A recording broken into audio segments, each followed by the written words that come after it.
네, 본질이 들어가기 전에 잠깐 국무총리 앞으로 나와주시기 바랍니다. 한덕수 국무총리가 자리에서 일어나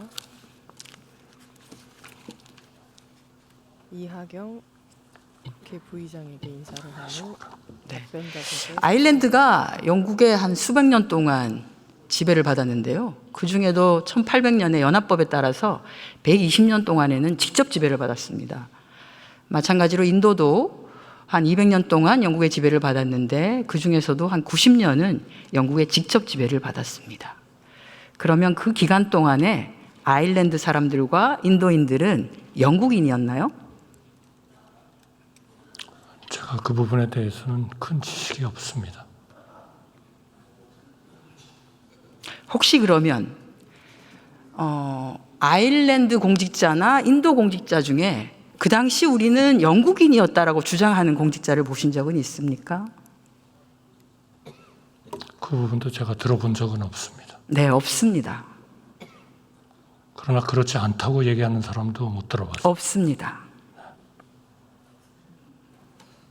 일제강점기에 여기 살고 있었던 우리 국민들은 다 본인들이 조선인이라고 생각했지 일본인이라고 생각한 사람은 없었습니다.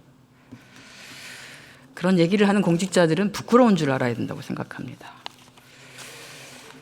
자, 총리님, 유엔 회원국은 대북 안보리결의 2397에 따라서 기계류, 전자기기류, 그러니까 흔히 말하는 우리가 HS 코드 72에서 89까지 해당되는 품목을 북한으로 보낼 수 없죠.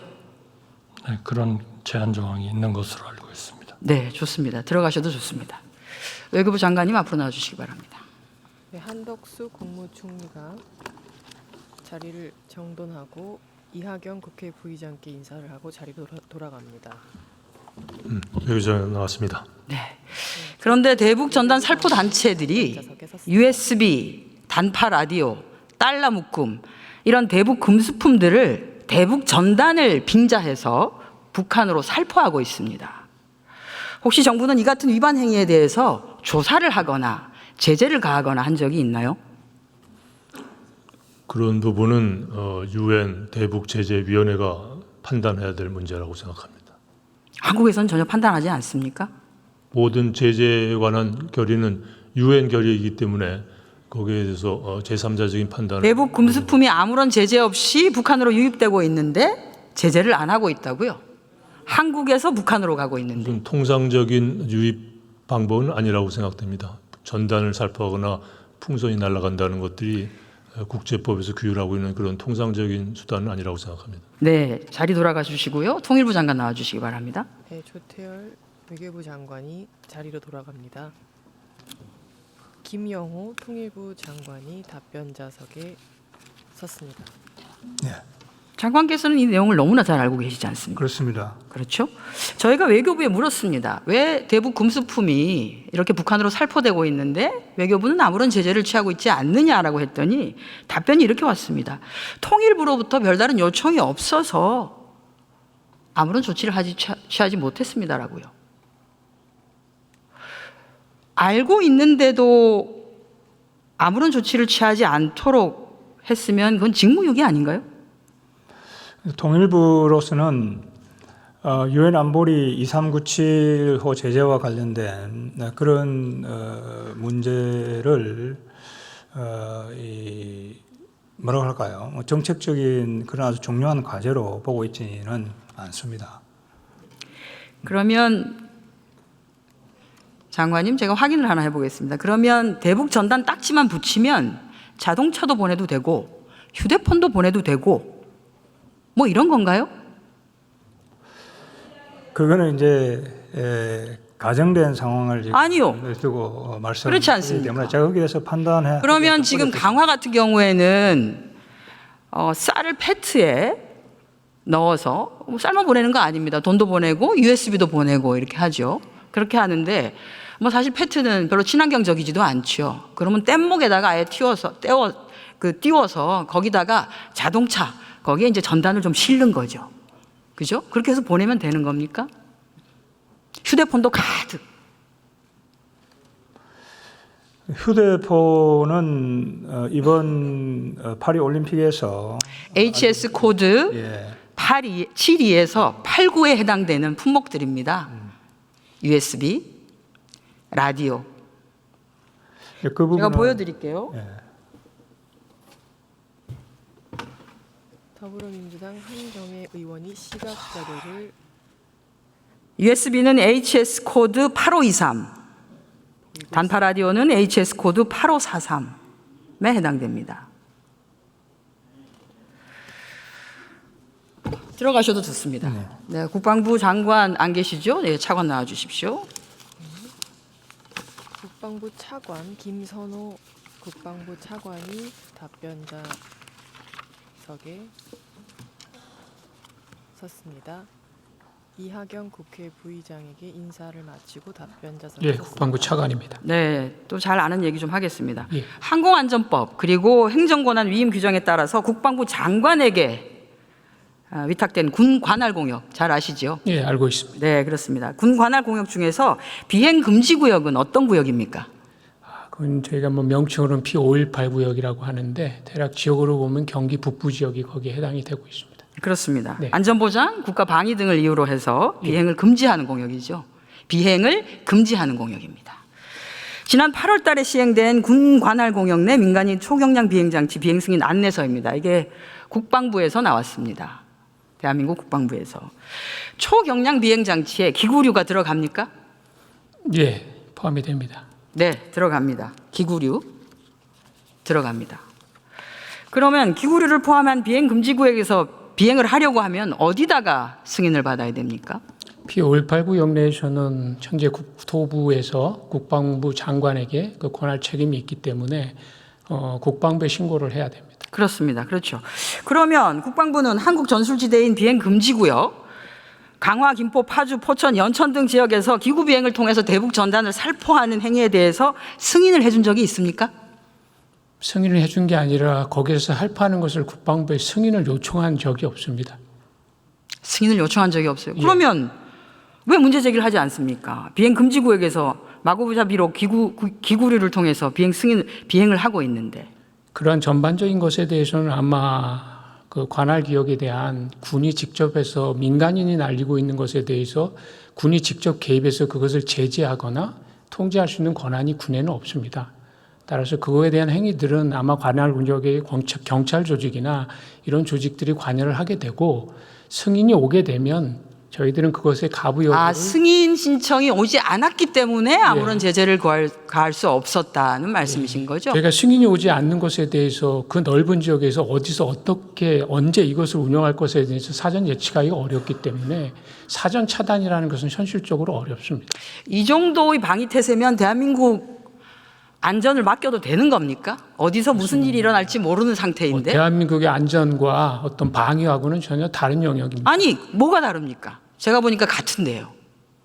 그럼 뭐 민간인들이 대북 풍선을 날리는 지역은 매우 소수 인원이 아주 불특정한 지역에서 하고 있기 때문에 그것들도 저희 관할 지역인 그러니까 저희들의 감시 수단이라든지 이런 것들이 24시간 작동되는 곳이 아닙니다. 그러니까 완전히 무슨 대북 감시와 경계태세 이것과는 완전히 개념이 다르다고 이해하시면 될 것 같습니다, 의원님. 항공안전법을 위반하고 있는 거죠. 항공안전법상 국방부 장관에게 위임을 할 때 해당되는 것까지 다 관리하라고 한 것이죠. 뭐 길게 말씀하셨는데 단순합니다. 항공안전법을 위반한 것이고 위반한 그 단체에 대해서 아무런 제재를 가하고 있지 않다. 간단하게 말씀하시면 되는 겁니다. 예, 규정 범위 내에서 저에게 승인을 요청하면 저희는 거기에 적절한 조치를 하도록 하겠습니다. 승인을 요청하면 예. 들어가셔도 좋습니다. 자, 통일부 장관 나와주세요. 다시. 네, 김선호 국방부 차관이 자리로 돌아갑니다. 통일부 네, 답변이 답변 같지 않다는 걸 국민 여러분들께서 모두 듣고 계십니다. 부의장께 인사를 하고 답변자석에 섰습니다. 다른 민간인들은 다 승인을 받습니다. 그런데 왜 탈북단체들은 승인을 받지 않습니까? 그건 탈북 단체 자체가 판단할 문제다 이렇게 생각합니다. 예. 좋습니다. 통일부 장관 들어가 주시고요. 국무총리 다시 나와 주시기 바랍니다. 통일부 장관 부의장 이하경 부의장에게 인사를 하고 자리로 돌아갑니다. 한덕수 한덕수 국무총리가 이하경 부의장에게 인사를 하고 답변자석. 네, 정부가 이처럼 불법에 눈 감고 오히려 감싸고 있는 사이에 단체들은 공권력의 도전도 공공연하게 하고 있습니다. 탈북단체 대표 박정호는 대북전단 살포 과정에서 이를 제지하는 경찰관을 폭행해서 전치 4주의 중상을 입혔고요. 또 다른 단체 대표 박상학은 취재진에게 벽돌을 던지는 폭행을 하고 이를 말리는 경찰관에게 가스총을 3번이나 쏘기도 했습니다. 총리님, 대북 전단 보낼 자유 있죠. 표현의 자유니까요. 다만 법을 위반하면서 자유를 행사한 것에 대해서는 그것에 합당한 책임을 지는 것이 자유민주 국가의 시민에게 주어진 의무이기도 합니다. 그렇지 않습니까? 네, 그래서 결국 이제 이 문제에 있어서는 우선 첫째로 표현의 자유 보장이다라는 헌재의 결정 취지가 좀 고려가 돼야 되겠고요. 그 다음에 이제 유관기관의 협조, 대북 전단 단체와의 소통, 이런 상황 관리가 좀 필요한 것 같습니다. 그래서 최근에 대북 전단 관련 상황에 대해서는 경찰 등 유관기관과 긴밀한 협조뿐만 아니라 대북 전단 단체와도 소통하면서 상황 관리에 최선을 다하고 있다는 말씀을 드립니다. 총리님. 국토부의 유권 해석 내용을 유념을 하고 통일부, 국토부, 경찰청 총리님, 등 관계기관이 소통하고 있는 것으로. 국토부의 유권 해석에서요. 잠깐만 제 좀 질문을 들어주십시오. 네. 국토부의 유권 해석에서 비행 금지 구역의 경우에는 기구류에 달린 물건이 2kg가 넘는다 안 된다가 중요하지 않습니다. 왜냐하면 비행 금지 구역에서는 모든 비행이 금지되기 때문입니다. 그리고 대북 전단만 포함하면 치외법권이 되어서는 안 된다고 봅니다. 지금 말씀드린 것처럼 유엔 안보리 대북 제재를 위반한 것에 대한 것, 또 미승인 비행에 대해서 항공안전법을 위반한 것에 대해서 법적 책임을 물어주시기 바랍니다. 아니, 관계기관이 법과 통일부, 원칙을 중시하는 통일부, 윤석열 정부 아니십니까? 통일부, 국토부, 경찰청과 이 관계기관이 지금 소통하고 있다 이렇게 생각하고요. 현재 항공안전법 위반 관련해서는 경찰 수사가 진행 중인 만큼 결과를 좀 지켜볼 필요가 있다고 생각합니다. 그 결과에 따라서 적절한 조치를 검토하도록 하겠습니다. 대북 제재 위반까지를 포함해 주시기 바랍니다. 네, 적절한 조치를 검토하도록 하겠습니다. 법과 원칙을 중요시하는 윤석열 정부가 어떻게 조치하는지 지켜보도록 하겠습니다. 들어가셔도 좋습니다. 한덕수 국무. 아니, 들어가시기 전에 하나 더 물어보겠습니다.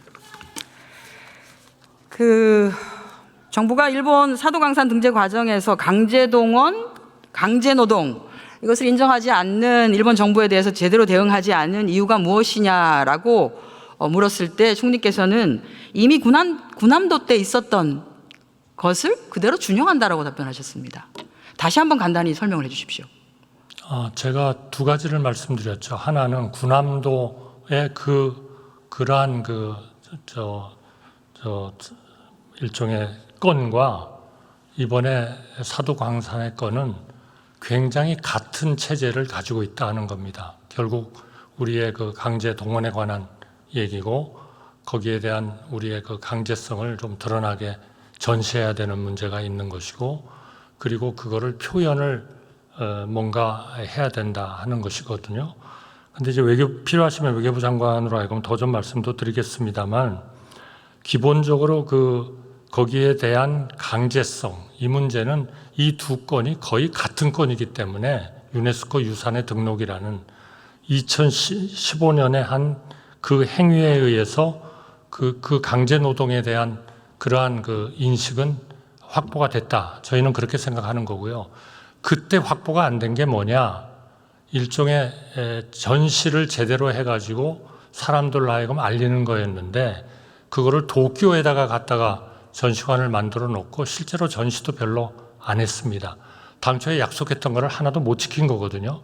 그러니까 이번에 할 때는 그 소위 강제성에 대한 표현은 비슷한 이런 건에 대해서 이미 확보를 했으니까 그거를 승계한다고 하니까 그거는 그걸로 우리가 받고 전시를 빨리 그리고 합당하게 해야 되겠다. 여기에 집중하는 외교 협상을 했다 하는 말씀을 좀 드리고 싶습니다. 좀 더 자세한 거는 우리 외교부 장관으로 하여금 좀 답변하도록 하겠습니다. 네, 그럴 생각입니다. 총리 들어가셔도 좋습니다. 외교부 장관님 잠깐 앞으로 나와주시기 바랍니다. 한덕수 국무총리가 발언을 마치고 이하경 국회 부의장께 인사를 하고 자리로 돌아갑니다. 외교부 조태열 장관이 답변. 네, 너무 잘하실 텐데요. 2015년 7월 구남도 등 세계유산 등재 당시 유네스코 자문기구인 국제기념물유적협의회 이코머스죠. 권고의 핵심은 무엇이었습니까? 전체 역사를 충분히 반영하라는 것이었습니다. 1940년대를 포함한 전체 역사를 그렇죠. 예. 네, 원래 온전한 역사. 그때는 명치 시대만 전체 역사라고 하는 이 문구가 들어간 이유가 무엇일까요? 그 강제동원의 역사를 배제하려고 일본이 일부러 전체 역사를 빼고 명치 시대에 한정해서 등재하겠다라는 시도를 했기 때문에 자문기구에서 그러면 안 된다라는 뜻에서 풀 히스토리라는 말을 넣었습니다. 그렇습니다. 당시 일본 대표는 뭐라고 약속했습니까? 약속은 그 강제성에 관한 표현을 하면서 본인의 의사에 반하여 끌려가 가혹한 환경에서 강제 노역하였다라는 사실을 인정을 했고요.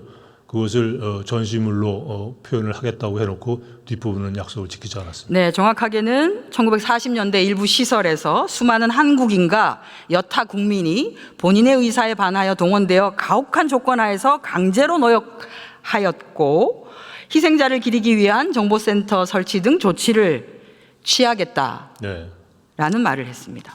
그리고 또 일본 정부는 유네스코 자문기구의 권고를 존중하고 충실하게 이행하겠다고 발언했습니다. 네. 유네스코는 권고를 충실하게 이행하겠다고 하는 일본 대표의 발언에 유의한다라고 강조했습니다. 네. 자, 그럼 당시 세계유산에 등재된 일본의 근대산업시설 23곳 중에서 우리 조선인과 연합군 포로 등이 강제 노역을 당한 곳은 총 몇 곳입니까? 23곳 다라고 저는 알고 있습니다. 23곳 중에 7곳입니다. 표가 저렇게 나와 있는데요. 보시면 우리뿐 아니라 연합군 아마 포로. 특정 짓기 어려울 겁니다. 아마 기록만 보고서 얘기할 수는 없는 것이기 때문에요. 네, 그게 저희가 일본이 하는 방법입니다. 기록이 없으면 부인하는 것이 일본이 하는 거기 때문에 네, 저희가 그런 그걸 따라갈 의지, 필요는 없습니다. 장관의 그런 의지는 굉장히 좋습니다. 기록이 나오면 또다시 문제를 삼을 수 있으니까요. 자, 그런데 일본 정부가 유네스코의 권고를 충실하게 이행하겠다고 2020년 6월에 네, 산업유산정보센터를 공개했습니다. 장소가 어디죠? 도쿄였습니다. 등재된 산업유산이 소재한 위치와 얼마나 떨어져 있습니까? 수백 킬로로 알고 있습니다. 1000km 이상 떨어져 있습니다. 네, 어떻게 들어갈 수 있죠? 이 정보센터에는? 찾기가 어려운 곳으로 알고 있습니다. 도쿄 신주쿠에 있습니다. 그죠? 총무성 제2청사 별관입니다. 우리로 따지면 행안부 청사 별관이죠. 정부 청사 출입에 따르는 절차 밟아야 하고요. 하루에 몇 명으로 제한됩니까? 그렇게까지는 제가 상세한 사항을 모르고 있습니다. 1회에 10명, 하루 총 30명밖에 못 들어갑니다. 사전 예약해야 됩니다. 이거는 알리겠다는 취지가 아니라 감추겠다는 의지가 더 강한 거죠. 저도 그렇게 생각합니다. 그러면 그 산업유사정보센터에 강제동원과 강제노역의 역사는 제대로 해석되어 있습니까? 제대로 안 되어 있습니다. 어떻게 되어 있습니까? 오히려 강제 병합을 합법성을 인정하는 듯한 전시물까지 들어가 있는 것으로 알고 있습니다. 그렇습니다. 강제노동은 부정하는 데 오히려 초점을 맞추고 있죠. 네. 이것은 이코머스 조사단의 보고서에도 그렇게 지적되어 있습니다. 각 시설의 온전한 역사를 이해할 수 있도록 할 것이라는 일본의 약속이 지켜지고 있지 않지요. 네. 그러면 일본의 후속 조치를 이행을 하게 만드는 담보는 있습니까? 국제관계에서 강제할 수 있는 수단은 없는 것이 국제 현실이고 국제법의 한계이기도 합니다. 다만 세계유산위원회가 결정문을 통해서 계속 일본을 비판을 했고 시정 권고를 여러 차례 했고 기록으로 남아 있습니다. 유네스코 차원의 점검 메커니즘을 마련했다고 2015년 당시 윤병세 장관께서 직접 브리핑을 하셨습니다. 이것은 끝까지 이행하게 만들겠다. 왜? 유네스코 차원의 이행 점검을 하도록 되어 있기 때문에. 제가 방금 말씀드린 것이 윤정세 장관이 말씀하신 그 이행 메커니즘을 점검하는 메커니즘을 갖고 있다는 게 세계유산위원회에서 점검을 한다는 뜻입니다. 네, 좋습니다. 들어가셔도 좋습니다. 총리님 다시 나와 주십시오. 외교부 조태열 장관이 이하경 국회 부의장에게 인사를 마치고 자리로 돌아갑니다. 한덕수 국무총리가 자리에서 일어나 앞으로 나오고 있습니다. 이하경 국회 부의장에게 인사를 하고 답변자석 앞에 섰습니다. 국제기구에서 한 나라의 정부 대표가 공식적으로 약속한 것은 천금처럼 무거워야 되지만 지금 사실 새털처럼 가벼워졌습니다. 유네스코가 일본에게 요구한 이행 결과 보고서 제출 기한이 올해 12월 1일입니다. 유네스코가 권고하고 일본이 충실히 이행하겠다고 약속한 조치를 취하도록 정부 차원에서 적극적으로 대응해 주시겠습니까? 네, 지금 유네스코 사무국과 세계유산위원국 등을 대상으로 우리 정부 입장을 설명하고 협조도 당부하고 있고 1측에는 우리와 했던 약속을 충실히 이행할 것을 지속적으로 촉구하고 있습니다. 또 계속 촉구하겠습니다. 네, 김대중 오부치 선언 40주년이 중요합니다. 네, 발언자의 발언 시간이 추가되어 발언자의 마이크가 꺼진 상태입니다. 물론입니다.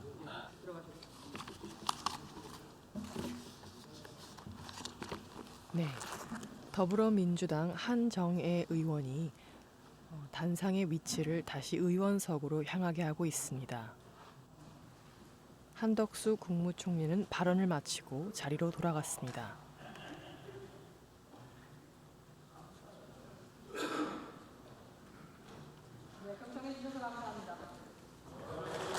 더불어민주당 한정애 의원